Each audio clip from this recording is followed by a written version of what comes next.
good.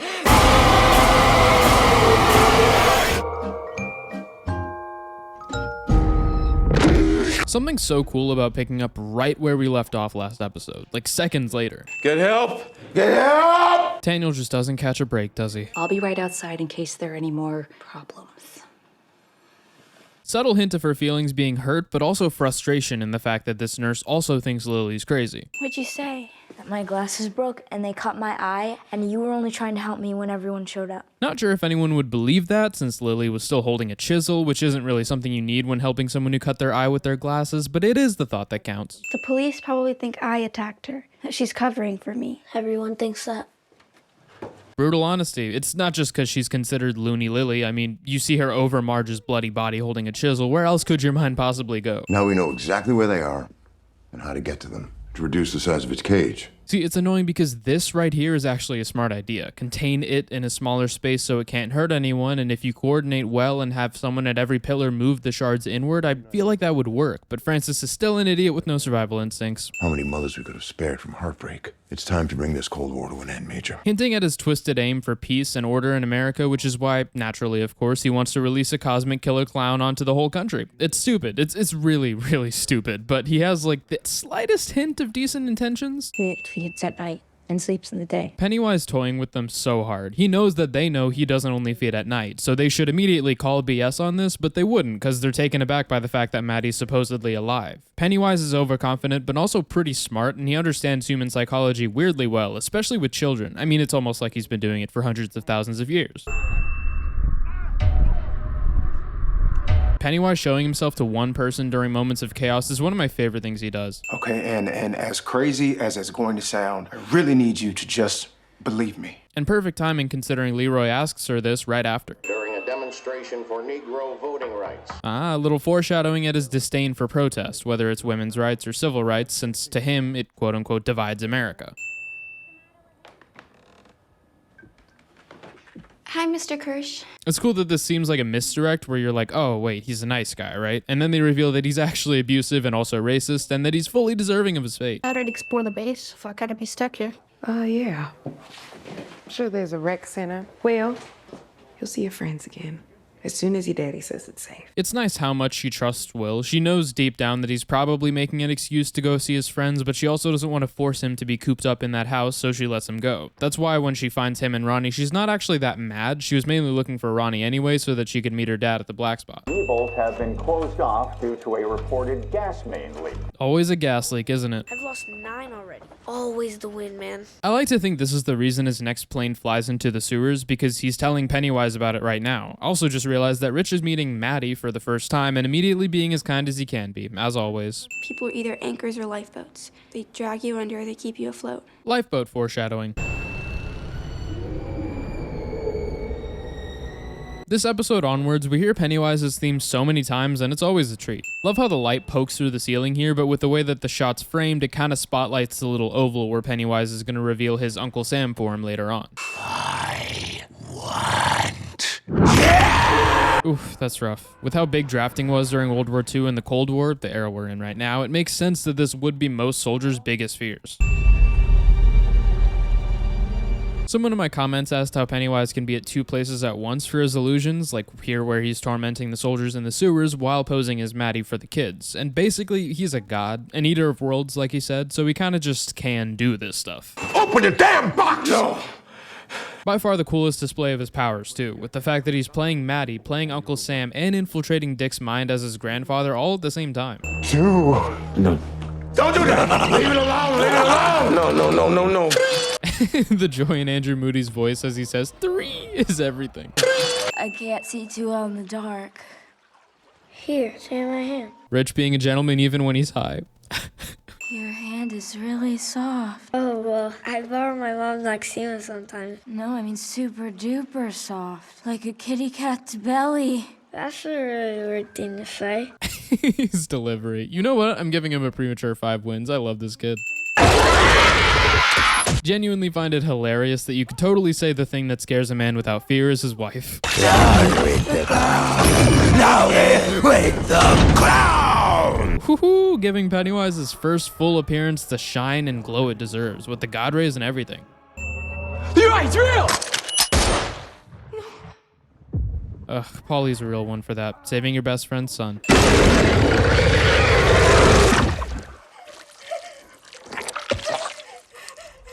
God, I love this effect. It looks like time stops or a video game glitch, and seeing him unmoving in his monster form is just, ugh, it's awesome. Speaking of, there needs to be an It game. That would be sick. This reveal showing how Ingrid's orchestrating a mass conflict between humans while Pennywise is trying to orchestrate a way to change his death. Like sort of father, like daughter. It's too late. Thank you, Major.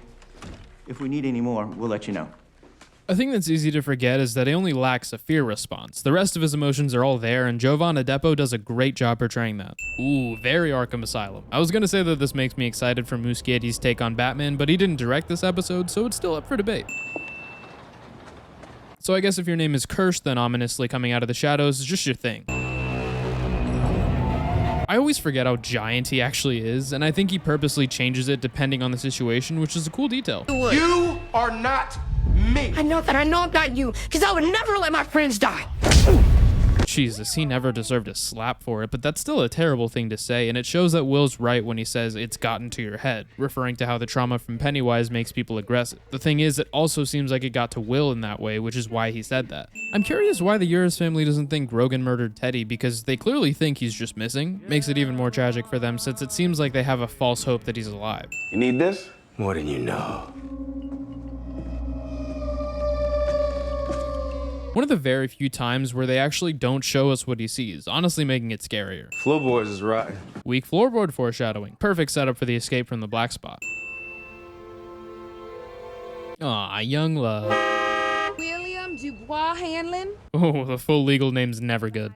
Y'all think y'all grown? I love Charlotte. I think that you are inviting a whole lot of hurt up in here. God, I hate how right he is. Next episode proves that more than anything. Ain't no one gonna keep us apart ever again. Yeah, let them try. Ugh, don't say that. I mean, it's true, they both do live through the end, but don't say that. It's really gross. He was such a little gentleman. It's awful, isn't it? No, it's the coolest thing I've ever seen. The cinematographer is killing it. The extreme close-ups make you believe the romance so much. Such a subtle way to remind you of Pennywise's influence. You stayed in those tunnels for hours. What happened? This thing I got. There's something so telling about the fact that Dick just opens up honestly about what happened. I wouldn't have expected him to, but it shows the slight mutual trust between him and Leroy. Let me see things. Okay, what kind of things? Dead ones. This is the coolest remix of the line "I see dead people" I think I've ever heard. You don't talk to me like that. I'm your superior officer. I don't give a fuck! Get out! Get out! Ah, the symbolism with that sound of the voices coming back, since he said they stay away as long as he keeps his mouth shut, which he just said the opposite of. You'll die if you try. Ooh, reference to what Pennywise had written on the wall of Beverly's bathroom in Chapter 1. In medieval times, they called it a chamber pot. Everyone peed in them, even knights. Cool. They also fought in duels and rescued fair maidens. Ugh, set up. Patty? Margaret? I am a freak.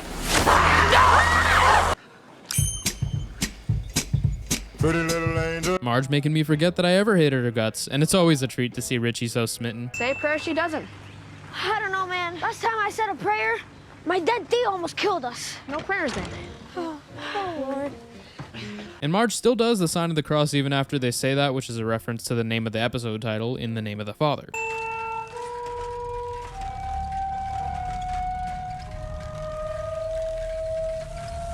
Man, Pennywise's theme really just follows her around constantly, huh? Makes me wonder why he seems to hate her so much, since Marge seems to be one of the main ones he has a gripe with. I think I might have mentioned this in my Agatha video, but old-looking photos of people that resemble someone in the modern day always creeps me the hell out. It's one of the weirder things that scare me. And you brought a friend. This show gives us so much more Pennywise than the movies. Surprise, surprise, longer media equals more time with the characters, but it's unique because usually seeing the main quote-unquote monster in a horror movie makes them less intimidating, except that doesn't happen with Bill Skarsgård's Pennywise. Just open the door Let me in. Something about this shot and the look of Bob Gray here makes me feel like I'm watching Wednesday. It's a super unique feel. No one who dies here ever really dies. Oh my god, the way this line pays off multiple times this season is insane. It reveals to us that this is the same Mrs. Kirsch that told Beverly Marsh the same thing in chapter 2 and again at the very end of the finale. Yes, sir, but that's not. You really care about my daughter, don't you? Yes, sir. Been spending a lot of time together then? Daddy. Hush up now. You have a new gentleman friend. I'm your father. I should know him a little better. Even with everything going on, no time's a bad time for a dad and boyfriend talk. No, I couldn't even give him a parking ticket. What are you telling us for? Screw racist old people, man. They ruin everything. Look who made it. What's happening, man? Chris Chalk's workout routine. He's not shirtless or anything, but you can just tell. Damn, I gotta work out more. They did play World to Worlds at the Rec Center on Base Western. I like that. Great answer. The fact that these three all make it out alive. I love Air Force Code. The vibes in here are immaculate, though it hurts to see these long tracking shots of everyone having fun before we get to the super long tracking shot of almost everyone dying here next episode. Almost forgot what show this was. Bob Gray's very charismatic improv skills. That's what you gotta do with theater, just roll with it, make it a character choice. Classic example of a tragedy being portrayed through comedy, and I think it's one of the most effective ways for immediate tragedy to hit you. And the whole sentiment's actually really sweet, with the beaver that toyed with Pennywise eventually letting him have the flowers to mourn his wife instead of having it be a gift to her when she was alive. Bob Gray was really just a guy who missed his wife and loved his daughter, and the perfect kind of tragic figure for it to take hold of. 2 cameos from him in 1 season? Hell yeah. Then you remember their kids and they just want attention, so accuracy. Lively crowd. Interesting way for this to come back is it's Pennywise's final line of the season. They both say it after being attacked by a bunch of kids, too. The Pennywise and Periwinkle Show! Periwinkle? That was Mom's stage name. Well, you can change it if you like. No. I love it. That relief when she says that. 5 minutes in, and you've already got me caring about Bob Gray, and don't even get me started on how Bill Skarsgård manages to keep the voice and certain mannerisms with Gray, but still make him feel like a different person, one that you want to empathize with more. I can't find my parents. Me neither. They're dead. Will you help me find them? No. Can't you see I'm busy? Yeah, he's tragic, but still a cynic, and it makes sense that his art, the shows he puts on, are much more optimistic than the man himself.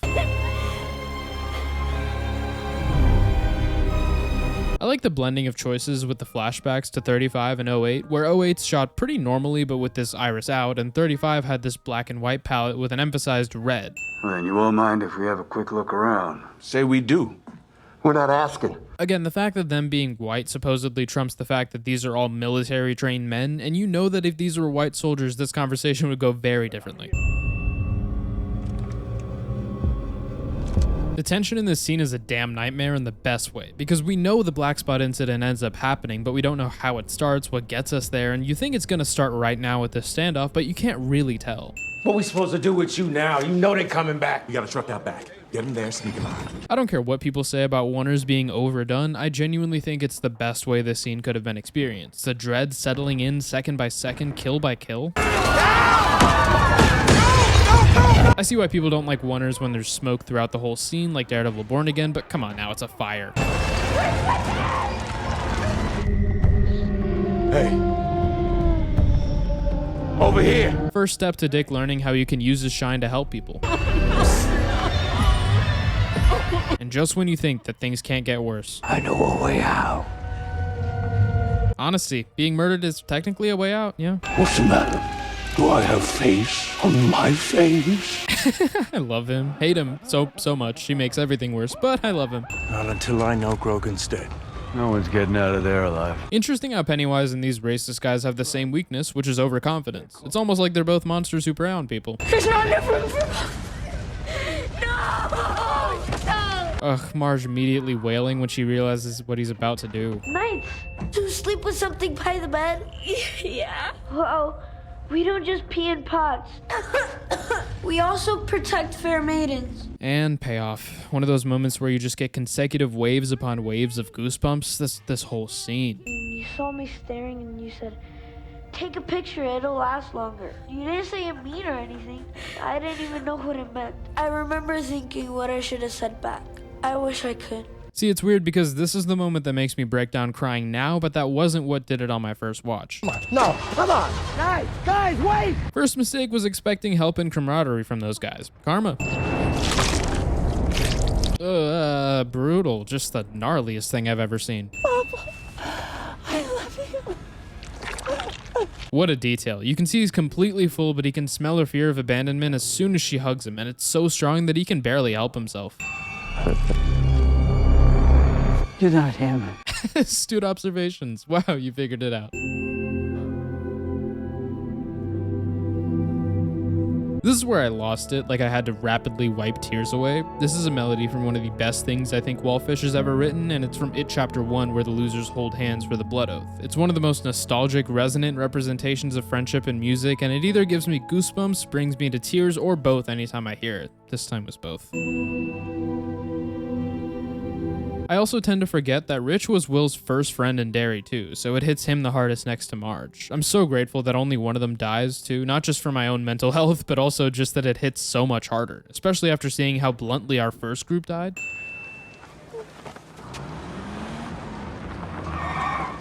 The first of, I think, 3 scenes this episode that ends up with Marge crying and a friend of hers comforting her before we transition. And it feels repetitive until you remember that is grief. You don't just get over it after one good cry, especially when it's still the same day that it happened. Whoever did this needs to pay. That's not our job, though, Sean. How will you call? It's not our job. It's other than protect dead all we can do. Love seeing this side of his lack of fear where it sometimes freaks Charlotte out. The entity is asleep. Now we can analyze the pillar's physical properties. See if Dick or the eggheads can't use that data to find the other 12 pillars even faster. Relax, Major. We're in the home stretch. Oh, how stupid. How very, very stupid. You were always playing the free. What happened last night? Horrific. But guess what? The streets are calm today. No rioting, no looting, no unrest. Seems to be the thing that Francis doesn't realize, that the streets are calm because people are either ignoring the problems or mourning. The fear, it settles on every living person it touches like a fog. Referencing the next episode where it does exactly that, but it's also like a brain fog where no one in the town of Derry remembers it, and it also symbolizes Francis's brain fog, where he doesn't truly understand it. If Pennywise seems like something he can control, he clearly has a pretty foggy memory of the time that he got scared as a kid. The way he must have suffocated, lungs bursting like popcorn, making my mouth water. What? There's that giveaway right before the actual reveal with the line about the popcorn. Pennywise sure loves the circus.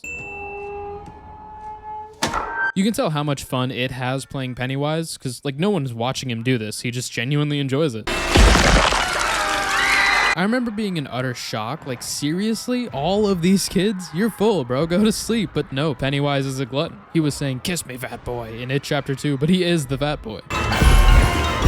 Ooh, the camera fixed to his face when he dances just like Chapter 1. I see your pretty faces and I taste them too. Love that emphasis on taste. He just can't help himself. Also, we need a musical from the perspective of Pennywise that chronicles the highlights of his life or something. That'd be sick. We say good. I don't know who's doing this roar on the word bye. It might be Skarsgård himself, but it sounds terrifying. He can't have taken all of them. Exactly what I was thinking. I thought it was weird for him to do that considering what I said with episode 4. If he scared all of Derry and they left, he'd be starving. But that's what the brain fog is for. That's why he can pull this and get away with it. Again, he's doing this just for his own fun. No one's watching, and you gotta respect someone who absolutely gives 0 Fs. I want to kill that fucking clown. Love the way they plant these seeds. If you hadn't thought about it from the fact that her name is Margaret and her first love's name was Richie, this line is the biggest giveaway that's confirmed later in the episode. What scares the man without fear? You. Oh, no, no, no, no, no, no, no, no, no, no. Ah, you know he's just trying to tell Pennywise exactly what he wants to hear. Of course, Leroy immediately goes for a negotiation tactic instead of being scared at the question. I gotta praise Jovan Adepo again for drawing that clear distinction between fear and worry in his performance. Of course, he'll worry about his son, but he's not actually scared, like, for himself at all. Listen, please. Dog meat tastes twice as sweet. Of course, Pennywise doesn't care about being racist. He already sees all humans as lesser, and you know he'll say whatever he wants to get a reaction out of someone, no matter how messed up it is to say. Please, this guy will. It's got my boy, and I don't know where he is. So I'm begging you, help me find my baby, please. Oh my god, he's killing it. says so much that this is what gets Lily to calm down, knowing that she actually means something to someone in a good way, a way that's not dragging them down. We trade off who holds this thing as we go. One of my favorite tropes, considering I literally just rewatched Deathly Hallows Part 1, it makes for such interesting conflict between characters. I love the difference in his responses toward the dagger. The first time he backs away, getting all twitchy, but this time he's prepared and adding his own flair as he runs for safety. Then comes Richie in the baby carriage. We shouldn't really be surprised that a being that's basically a god knows the future, but it's such a well-done reveal nonetheless. Your son! Don't you recognize your little boy? And he knows he's messing things up by revealing this, using his knowledge of the future and messing with time like this, but he obviously doesn't care, which is super in character. It also gives us an in-universe reason for going backwards every season. I have a feeling his goal is to basically make a new timeline where he doesn't lose to the losers. It could essentially be the dark ending compared to what we got with It Chapter 2, and whether Pennywise wins by Season 3 or loses is going to say a lot about the It story as a whole. Is it a story about how friendship persists through fear, even though fear is inevitable and will always be there no matter what? Even though I originally said the more optimistic ending worked, I think the opposite would also be pretty characteristic of this universe. Rose said the dagger's gonna try to resist. We're going together. It's actually really comforting. Leroy choosing to go with Daniel is the only reason he doesn't have to spend his last moments alone. Shows how far gone Shaw is at this point. I mean, shooting at civilians, even killing one? I'm scared. I'm not you. You don't have to be. You just be you. I think that adds to my point about fear being inevitable. It doesn't mean that we can't triumph over it in certain moments where we try our hardest and when we have friends by our side. Insane that such a wholesome theme is in such a terrifying, gory show. I am a god, an eater of worlds. Dick just slapping Pennywise the dancing clown is the funniest thing ever. You're free to go. The human being says to the world-eating, child-murdering god clown, brother of a god turtle. This is a weird show, isn't it? How do you see it? Stay back! Stay back! Ooh, Shaw getting scared, then realizing that he's showing fear and doing the opposite, trying to show power until karma comes back around. This is the scariest scene on first watch and the funniest on rewatch. He's so unserious. I mean, skipping towards the children he's gonna murder and looking at their parents while he does it. Me too, girl. I would too. So wrong, losers! Of course, that's what he calls them. It's nice to know that the losers actually managed to keep a mark on him, and he's actually doing all of this, going back in time and all that, out of fear to a degree. And I'm tearing up again. Hell yeah, feels like the screw you spirit that Richie Tozier inherits, even if obviously Richie Santos isn't his father. Side note, just realized Halloran's name is actually Richard, because Dick is a nickname for Richard, which technically makes him a Richie as well. Appropriate reaction.